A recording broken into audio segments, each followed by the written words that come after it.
Subscribe कीजिए हमारा channel सत्यम education hub और लेटेस्ट वीडियो नोटिफिकेशन के लिए बेल आइकन को दबाएं। हेलो नमस्कार दोस्तों, स्वागत है आपका सत्यम एजुकेशन हब के ऑनलाइन यूट्यूब चैनल में। दोस्तों, आज से हम बायोलॉजी की क्लास डिस्कस करेंगे, जिसमें पहला टॉपिक है हमारा रक्त परिसंचरण तंत्र। और इस क्लास में हम इससे संबंधित 50 क्वेश्चन हल करेंगे। तो दोस्तों, स्टार्ट करते हैं आज की क्लास। आज की क्लास का पहला क्वेश्चन है, धमनी व शिराओं सहित रक्त परिसंचरण तंत्र के अध्ययन विज्ञान की कौन सी शाखा में किया जाता है। रक्त परिसंचरण तंत्र का अध्ययन है विज्ञान की कौन सी शाखा में किया जाता है, इसका आंसर आपको बताना है। तो सभी लोग कमेंट बॉक्स में इसके आंसर बताते जाइए। तो इसमें बात करें अगर हम हिमेटोलॉजी की, तो हिमेटोलॉजी होता है रक्त का अध्ययन। हिमेटोलॉजी। मायोलॉजी होता है मांसपेशियों का अध्ययन।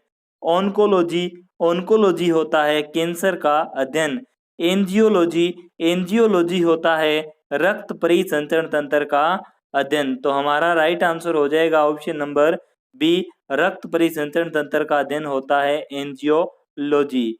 सेकंड क्वेश्चन है, एंजियोलॉजी का जनक किसे माना जाता है। एंजियोलॉजी का जनक किसे माना जाता है, तो यहाँ अगर हम बात करें कार्ल लैंडस्टीनर की, तो इन्होंने खोज की थी रक्त समूह की। विनर की अगर बात करें, कार्ल लैंडस्टीनर और विनर ने आरएच फैक्टर की खोज की थी। रॉबर्ट हुक ने कोशिका की खोज की थी। और विलियम हार्वे की अगर बात करें, तो विलियम हार्वे को कहा जाता है एंजियोलॉजी का जनक कहा जाता है। तो ऑप्शन नंबर सी हमारा यहाँ राइट आंसर हो जाएगा। 3 नंबर क्वेश्चन है, ब्लड रक्त का अध्ययन किया जाता है। ब्लड या रक्त का अध्ययन किस शाखा के अंतर्गत आता है, तो यहाँ अगर बात करें फाइकोलॉजी, तो फाइकोलॉजी होता है शैवालों का अध्ययन। माइकोलॉजी होता है कवकों का अध्ययन। और इकोलॉजी होता है जीवधारियों का पर्यावरण के सापेक्ष अध्ययन। हिमेटोलॉजी को कहा जाता है रक्त का अध्ययन, ब्लड का अध्ययन। तो ऑप्शन नंबर सी हमारा राइट आंसर हो जाएगा। 4 नंबर क्वेश्चन, एक सामान्य व्यक्ति में ब्लड की मात्रा कितनी होती है। एक सामान्य व्यक्ति में ब्लड की मात्रा कितनी होती है, तो एक सामान्य व्यक्ति में ब्लड की मात्रा होती है दोस्तों 5 लीटर। 5 लीटर ये एक एवरेज है। तो 5 लीटर एक व्यक्ति के अंदर सामान्य ब्लड की मात्रा होती है। नेक्स्ट क्वेश्चन है, किसी व्यक्ति में ब्लड की मात्रा उसके भार की कुल लगभग होती है। तो किसी भी व्यक्ति में अगर हम बात करें, तो लगभग 7 से 8 प्रतिशत भार है उसके ब्लड का होता है। तो ऑप्शन नंबर सी हमारा यहाँ राइट आंसर हो जाएगा, option number C. Next question है, ब्लड या रक्त का पीएच मान कितना होता है। देखिए, रक्त है हल्का क्षारीय होता है। रक्त हल्का क्षारीय होता है 7 पर। देखिए, यहाँ से 7 से नीचे अगर कोई जाता है तो इधर अम्लीय होगा, और 7 से ऊपर कोई वैल्यू बढ़ रही है 14 तक, तो ये क्षारीय होगी। तो ब्लड का जो पीएच मान होता है 7.4, तो ब्लड हल्का क्षारीय होता है। ऑप्शन नंबर सी हमारा राइट आंसर हो जाएगा, option number C. Next question, blood किस प्रकार का उत्तक है। ब्लड किस प्रकार का उत्तक है, तो ब्लड एक तरल संयोजी उत्तक है, एक लिक्विड कनेक्टिव टिश्यू है, तरल संयोजी उत्तक है ब्लड, ये आप ध्यान रखिए, ब्लड तरल संयोजी उत्तक है। दोस्तों, आप अपने जितने भी आंसर है साथ साथ में कमेंट कीजिए, ताकि पता चले कि आपके कितने आंसर सही हो रहे हैं। और जैसे ही ये क्लास पूरी हो जाए, तो आप अपना स्कोर कमेंट बॉक्स में जरूर बताएं। नेक्स्ट क्वेश्चन है, ब्लड का सर्वाधिक भाग कौन बनाता है। देखिए, ब्लड का जो 45% भाग होता है वो ठोस होता है, और 55% भाग है ये लिक्विड होता है, द्रव होता है। 45% ठोस होता है, इसमें आरबीसी, डब्ल्यूबीसी और प्लेटलेट्स आते हैं। और 55% जो भाग है ये लिक्विड फॉर्म में होता है, इसमें लगभग 90% जल होता है। इस 50% भाग को कहा जाता है प्लाज्मा। तो ब्लड का सर्वाधिक भाग कौन बनाता है? तो ये बनाता है प्लाज्मा। तो ये बात आप ध्यान रखिए। नेक्स्ट क्वेश्चन, ब्लड का कितना प्रतिशत भाग प्लाज्मा बनाता है? तो ब्लड का जो 55% भाग है वो प्लाज्मा होता है, जिसे द्रव भाग कहते हैं, और 45% भाग ठोस भाग होता है, जिसमें आरबीसी, डब्ल्यूबीसी और प्लेटलेट्स आते हैं। तो ऑप्शन नंबर बी हमारा राइट आंसर हो जाएगा। नेक्स्ट क्वेश्चन है, प्लाज्मा में जल की मात्रा होती है। प्लाज्मा में लगभग 90 से 92% जल की मात्रा होती है। ये बात आप ध्यान रखिए। तो ऑप्शन नंबर डी हमारा यहाँ राइट आंसर हो जाएगा। नेक्स्ट क्वेश्चन, किस प्रोटीन को प्रतिस्कंदन या एंटी क्लोटिंग प्रोटीन के नाम से जाना जाता है? तो कौन सा प्रोटीन है जिसको प्रतिरक्त स्कंदन कहा जाता है? यानी ऐसा कौन सा प्रोटीन है जो शरीर में रक्त को जमने से रोकता है? तो ये होता है हिपेरिन। और यहाँ अगर मैं बात करता हूँ प्रोथ्रोम्बिन और फाइब्रिनोजन की, तो ये दोनों ही हमारे शरीर में ब्लड को जमाने के, यानी जो रक्त का थक्का जमता है उसमें प्रोथ्रोम्बिन और फाइब्रिनोजन दोनों सहायक होते हैं। और अगर बात करें एल्ब्यूमिन की, तो एल्ब्यूमिन होता है ऑस्मोटिक बैलेंस बनाने के लिए, यानी वाटर में शुगर की मात्रा को मेंटेन करने के लिए एल्ब्यूमिन प्रयोग में आता है। नेक्स्ट क्वेश्चन है, निम्न में से कौन सी प्रोटीन रक्त का थक्का जमाने में सहायता करती है? तो प्रोटीन अगर बात करें हम प्रोथ्रोम्बिन और फाइब्रिनोजन हैं, ये दोनों ही प्रकार के प्रोटीन रक्त का थक्का जमाने में सहायता करते हैं। और हिपेरिन की अगर बात करें तो हिपेरिन होता है जो ये हमारे शरीर में रक्त जमने से रोकता है, रक्त को जमने नहीं देता। नेक्स्ट क्वेश्चन है, निम्न में से कौन सी प्रोटीन मानव के शरीर के अंदर रोग प्रतिरोधक क्षमता पैदा करती है? रोग प्रतिरोधक क्षमता है जो ग्लोब्यूलिन के द्वारा पैदा की जाती है। तो ऑप्शन नंबर बी हमारा राइट आंसर हो जाएगा। तो ये ग्लोब्यूलिन को आप ध्यान रखिए। और जैसा कि आपको एल्ब्यूमिन के बारे में पता है, एल्ब्यूमिन है वो ऑस्मोटिक बैलेंस बनाता है, यानी वाटर में शुगर को मेंटेन करता है। नेक्स्ट क्वेश्चन है, प्लाज्मा में सर्वाधिक मात्रा में पाया जाने वाला प्रोटीन कौन सा है?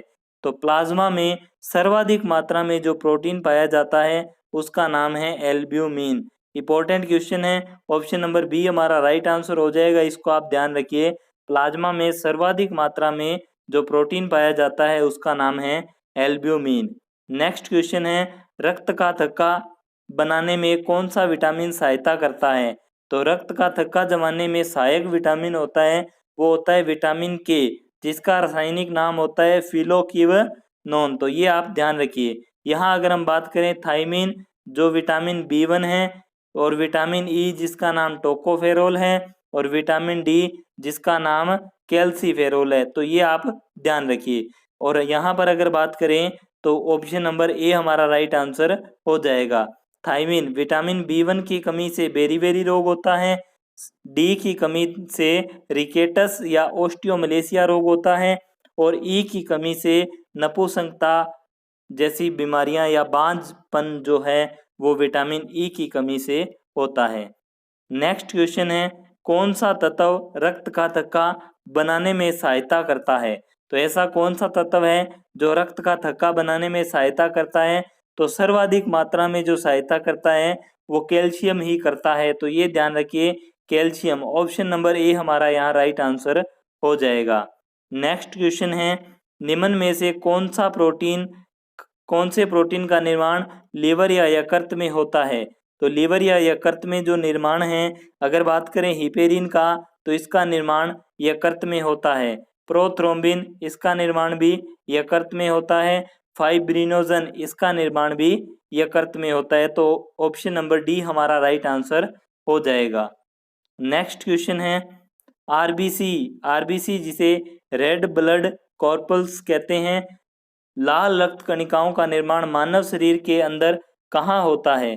तो लाल रक्त कणिकाएं या आरबीसी का जो निर्माण है मानव शरीर के अस्थि मज्जा में होता है। अस्थि मज्जा या जिसको बोन मेरो कहा जाता है। तो ये आप ध्यान रखिए, अस्थि मज्जा या बोन मेरो में आरबीसी का निर्माण होता है। नेक्स्ट क्वेश्चन, नेक्स्ट क्वेश्चन है मिलान करना है। आरबीसी जिसको एरिथ्रोसाइट्स कहा जाता है। डब्ल्यूबीसी जिसे ल्यूकोसाइट कहा जाता है। प्लेटलेट्स जिसे थ्रोम्बोसाइट कहा जाता है। और HCO3 इसको बाइकार्बोनेट कहा जाता है, यानी CO3 डायरेक्ट ध्यान रख लो आप, CO3 जिसको कार्बोनेट के नाम से भी जाना जाता है। नेक्स्ट क्वेश्चन है निम्न में से कौन सा कथन असत्य है। बोर्णीय अवस्था में आरबीसी का निर्माण प्लीहा व लीवर में होता है, बिल्कुल सही कथन है ये। सेकंड है स्तनधारियों की आरबीसी में केंद्रक अनुपस्थित होता है, लेकिन ऊंट व लामा की आरबीसी में केंद्रक उपस्थित होता है, ये बात भी बिल्कुल सही है। तीसरी है मनुष्य की आरबीसी का आकार द्विअवतलाकार होता है, ये बात भी सही है। आरबीसी का जीवन काल 160 दिन होता है, ये गलत बात है। आरबीसी का जीवन काल 120 दिन, 20 से 120 दिन आरबीसी का जीवन काल होता है। तो ऑप्शन नंबर डी हमारा यहाँ राइट आंसर हो जाएगा। नेक्स्ट क्वेश्चन, सबसे बड़ी आरबीसी किसकी होती है। सबसे बड़ी आरबीसी की अगर बात करें तो यहाँ पर अगर बात करें तो यहाँ पर सबसे बड़ी आरबीसी होती है मेंढक की। तो ऑप्शन नंबर ए हमारा राइट आंसर हो जाएगा। नेक्स्ट क्वेश्चन है पुरुषों में आरबीसी की संख्या कितनी होती है। तो पुरुषों में 4.5 मिलियन से लेकर 5.5 मिलियन तक आरबीसी की संख्या होती है। तो ऑप्शन नंबर बी हमारा यहाँ राइट आंसर हो जाएगा 5 मिलियन। नेक्स्ट क्वेश्चन है मनुष्य की आरबीसी का जीवन काल कितना होता है। तो मनुष्य की आरबीसी का जीवन काल 120 दिन का होता है। इसको आप 20 से 120 दिन तक याद कर सकते हो। तो 120 दिन ऑप्शन नंबर ए हमारा राइट आंसर हो जाएगा। नेक्स्ट क्वेश्चन है आरबीसी का कब्रिस्तान ग्रेवयार्ड ऑफ आरबीसी किसे कहा जाता है। तो ये ऐसी चीज है जहां पर आरबीसी समाप्त होती है। तो आरबीसी की समाप्ति प्लीहा या स्प्लीन या तीली के अंदर होती है, तो इसे आरबीसी का कब्रिस्तान कहा जाता है। ऑप्शन नंबर ए हमारा राइट आंसर हो जाएगा। नेक्स्ट क्वेश्चन, आरबीसी की कमी से होने वाला रोग कौन सा है। आरबीसी या रक्त की कमी को एनीमिया कहा जाता है। रक्त की कमी को एनीमिया कहा जाता है, ये बात आप ध्यान रखिए। और यहाँ पर अगर हम बात करें ल्यूकेमिया की अगर बात करें कि ल्यूकेमिया क्या होता है, तो यहाँ पर अगर डब्ल्यूबीसी की मात्रा बढ़ जाए तो इसे ल्यूकेमिया कहा जाता है। और अगर बात करें ल्यूकोपेनिया क्या होता है, तो ल्यूकोपेनिया होता है डब्ल्यूबीसी की जो मात्रा है वो घट जाए। अगर डब्ल्यूबीसी बढ़ेगी तो इसे ल्यूकेमिया कहा जाएगा और घटेगी तो इसको ल्यूकोपीनिया कहा जाएगा। तो यहाँ हमारा option number B right answer हो जाएगा। नेक्स्ट क्वेश्चन है हीमोग्लोबिन एक प्रकार का क्या है। तो हीमोग्लोबिन एक प्रकार का प्रोटीन भी है और एक प्रकार का श्वसन वर्णक भी है, क्योंकि हीमोग्लोबिन का कार्य हमारे शरीर में ऑक्सीजन को पहुंचाना भी है और एक प्रोटीन की तरह भी काम करता है। तो ऑप्शन नंबर सी हमारा राइट आंसर हो जाएगा। नेक्स्ट क्वेश्चन है पुरुषों में हीमोग्लोबिन की मात्रा कितनी होती है। तो पुरुषों में हीमोग्लोबिन की मात्रा 12 से 16 ग्राम प्रति 100 ml ऑफ ब्लड होती है। 12 से 16 ग्राम, ये आप ध्यान रखिए। नेक्स्ट क्वेश्चन है रक्त का लाल रंग किस धातु की वजह से होता है।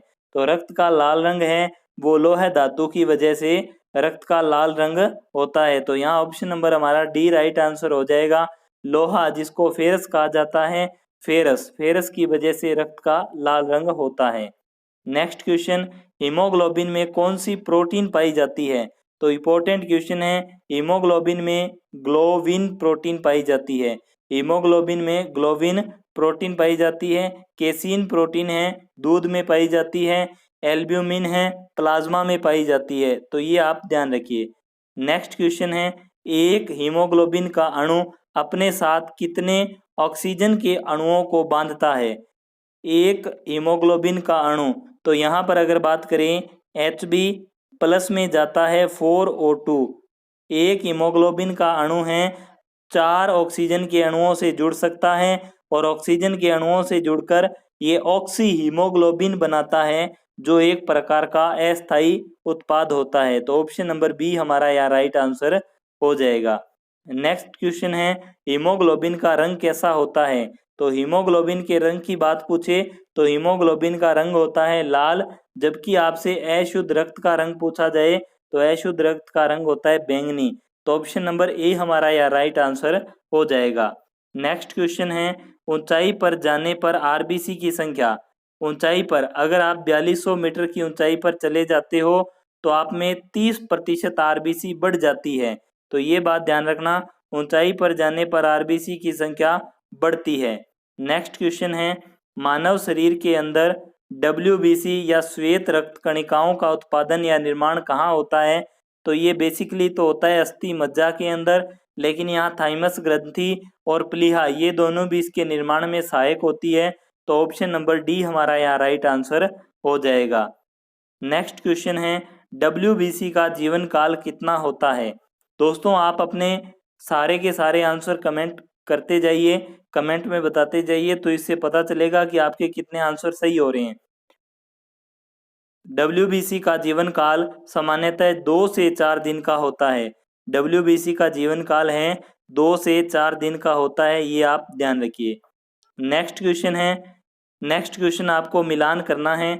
मिलान में सबसे बड़ी आरबीसी है मेंढक की होती है, और मेंढक एम्फीयुगा वर्ग का जीव है। सबसे छोटी आरबीसी कस्तूरी मर्ग की होती है। सबसे बड़ी डब्ल्यूबीसी मोनोसाइट है, सबसे छोटी डब्ल्यूबीसी लिम्फोसाइट है। सर्वाधिक मात्रा में पाई जाने वाली डब्ल्यूबीसी, सर्वाधिक मात्रा में लगभग कहा जाता है कि 60 से 65% डब्ल्यूबीसी का भाग है न्यूट्रोफिल्स होता है, और सबसे कम है वो बेसोफिल होती है, लगभग 1% से भी कम होती है, ये आप ध्यान रखिए। नेक्स्ट क्वेश्चन है, डब्ल्यूबीसी की संख्या होती है, मानव शरीर में डब्ल्यूबीसी की संख्या 6000 से 8000 प्रति mm³ ऑफ ब्लड होती है, 6000 से 8000। नेक्स्ट क्वेश्चन है, डब्ल्यूबीसी का कार्य है, डब्ल्यूबीसी का कार्य क्या है? रक्त का थक्का जमाने में सहायक, ये प्लेटलेट्स का काम होता है। ऑक्सीजन के परिवर्तन में सहायक, ये भी नहीं है। रोग प्रतिरोधक क्षमता का विकास अथवा संक्रमण के विरुद्ध लड़ने की क्षमता प्रदान करना। तो ऑप्शन नंबर सी हमारा राइट आंसर हो जाएगा। नेक्स्ट क्वेश्चन, रक्त में आरबीसी डब्ल्यूबीसी का अनुपात होता है। तो रक्त में अगर बात करें 600 अगर आरबीसी है तो डब्ल्यूबीसी 1 ही होगी, तो ये अनुपात होगा 600:1। आप अपने जितने भी आंसर हैं कमेंट बॉक्स में बताते जाइए। नेक्स्ट क्वेश्चन है, जब रक्त के अंदर डब्ल्यूबीसी की मात्रा कम हो जाए तो ऐसी स्थिति में होने वाला रोग। डब्ल्यूबीसी अगर कम हो रही है तो इसको ल्यूकोपीनिया कहते हैं, option number B right answer हो जाएगा। और ल्यूकोमिया की या ल्यूकेमिया की अगर बात करें तो इसमें डब्ल्यूबीसी बढ़ती है, यहाँ पर घटती है और यहाँ पर बढ़ती है। और एनीमिया की अगर बात करें तो एनीमिया में आरबीसी कम होती है, और ल्यूकोसाइटोसिस होता है, इसमें भी डब्ल्यूबीसी की संख्या बढ़ने लगती है। तो ऑप्शन नंबर बी हमारा राइट आंसर हो जाएगा। नेक्स्ट क्वेश्चन है, प्लेटलेट्स या थ्रोम्बोसाइट का मुख्य कार्य क्या होता है? प्लेटलेट्स या थ्रोम्बोसाइट का जो मुख्य कार्य होता है रक्त का थक्का नहीं बनने देना, ये भी गलत है। रक्त का थक्का बनाने में सहायक, तो प्लेटलेट्स का काम होता है रक्त का थक्का बनाने में सहायक। रोग प्रतिरोधक क्षमता बढ़ाना, ये होता है डब्ल्यूबीसी का काम। और O2 के परिवहन में सहायता, ये होता है आरबीसी का काम। नेक्स्ट क्वेश्चन है, रोग प्रतिकारकों को उत्पन्न करने वाली कोशिका कौन सी है? रोग प्रतिकारकों को उत्पन्न करने वाली जो कोशिका है उसे कहा जाता है लिम्फोसाइट, उसे कहा जाता है लिम्फोसाइट। अगर यहाँ पर आरबीसी की अगर हम बात करें तो ये श्वसन दर के लिए यूज होती हैं, और अगर बात करें प्लेटलेट्स की तो रक्त का थक्का जमने के में सहायक होती है, रक्त का थक्का जमाने में। नेक्स्ट क्वेश्चन है, एड्स का HIV वायरस कौन सी डब्ल्यूबीसी को नष्ट कर प्रतिरक्षा तंत्र को कमजोर बना देता है? तो एड्स का वायरस है जो, एड्स के वायरस की अगर बात करें तो ये लिम्फोसाइट या टी कोशिका पर वार करता है और शरीर की रोग प्रतिरोधक क्षमता को बिल्कुल घटा देता है, तो ये बात आप ध्यान रखिए। नेक्स्ट क्वेश्चन है, हीमोग्लोबिन की अधिकतम बंधुता होती है, यानी हीमोग्लोबिन है वो किसके साथ सर्वाधिक क्रिया कर सकता है? तो CO+ में Hb, CO प्लस में Hb, तो इससे बनता है कार्बोक्सी हीमोग्लोबिन, जो कि एक स्थायी उत्पाद होता है और इससे शरीर के ऊतक नष्ट होते हैं जिससे व्यक्ति की मृत्यु हो जाती है। तो ऑप्शन नंबर सी हमारा राइट आंसर हो जाएगा, कार्बन मोनोऑक्साइड। नेक्स्ट क्वेश्चन, मानव रक्त का लाल रंग किस कारण होता है? तो मानव रक्त का जो लाल रंग है मायोग्लोबिन के कारण नहीं होता है, हीमोग्लोबिन के कारण मानव का जो रक्त का रंग है वो लाल होता है। तो ऑप्शन नंबर बी हमारा राइट आंसर हो जाएगा। नेक्स्ट क्वेश्चन है, हीमोग्लोबिन में कौन सा तत्व मौजूद होता है? तो हीमोग्लोबिन का जो रंग होता है वो लाल होता है और वो होता है लोहा या आयरन या फेरस की वजह से। तो ऑप्शन नंबर बी हमारा राइट आंसर हो जाएगा। नेक्स्ट क्वेश्चन है, मानव शरीर में कोलेस्ट्रॉल का सामान्य स्तर कितना होता है? तो मानव शरीर में जो कोलेस्ट्रॉल का सामान्य स्तर है वो 180 से 200 mg प्रति डेसीलीटर होता है, प्रति DL होता है, ये ध्यान रखिए। तो ऑप्शन नंबर डी हमारा राइट आंसर हो जाएगा। नेक्स्ट क्वेश्चन है, वयस्कों में खाली पेट रुधिर ग्लूकोज का स्तर होता है। वयस्कों में अगर बात करें जो शुगर या रुधिर ग्लूकोज का स्तर है वो लगभग 100 mg प्रति 100 मिलीलीटर ऑफ ब्लड होता है। तो ये ऑप्शन नंबर बी हमारा राइट आंसर हो जाएगा। नेक्स्ट क्वेश्चन है, रक्त का कितना प्रतिशत भाग कणिकाओं या कार्पल्स से बना होता है? तो रक्त का 45% भाग है कणिकाएं बनाती है और 55% भाग प्लाज्मा बनाती है। नेक्स्ट क्वेश्चन, ब्लड ग्रुप या रक्त समूह की खोज किसने की थी? ब्लड ग्रुप या रक्त समूह की खोज है कार्ल लैंडस्टीनर ने की थी। ऑप्शन नंबर डी हमारा यहाँ राइट आंसर हो जाएगा। नेक्स्ट क्वेश्चन है, ब्लड ग्रुप AB वाले व्यक्ति में कौन कौन से एंटीजन पाए जाते हैं? तो अगर बात करें ब्लड ग्रुप AB वाले व्यक्ति में एंटीजन की बात करें तो यहाँ पर इसमें A और B दोनों ही एंटीजन पाए जाते हैं। तो दोस्तों ये थे बायोलॉजी के रक्त परिसंचरण तंत्र के 50 क्वेश्चन। आपको क्लास कैसी लगी कमेंट बॉक्स में जरूर बताइएगा और आपका जितना स्कोर बना है सभी के सभी लोग कमेंट बॉक्स में अपना स्कोर जरूर दीजिए ताकि आपके लेवल का यहाँ पर पता चल सके कि कितनी आपकी तैयारी है। और दोस्तों जो भी टॉपिक आपको कहा जाता है उसके बारे में आप तैयारी करके आइए और फिर आप इसका अच्छे से अच्छा टेस्ट दीजिए ताकि जितने ज़्यादा नंबर आपके आएंगे उतना ज़्यादा आपका हौसला बना रहेगा। तो दोस्तों आपने क्लास को यहाँ तक देखा, आपका बहुत बहुत धन्यवाद। और आपने अगर चैनल को सब्सक्राइब नहीं किया है तो सब्सक्राइब भी करें। और नेक्स्ट जो 50 से आगे के क्वेश्चन हैं वो नेक्स्ट क्लास में आपका टेस्ट होगा। नेक्स्ट क्लास में टेस्ट का जो क्रमांक होगा 51 नंबर क्वेश्चन से लेकर 100 नंबर क्वेश्चन तक का टेस्ट होगा, वो भी इसी टॉपिक का होगा, रक्त परिसंचरण तंत्र का। तो धन्यवाद दोस्तों।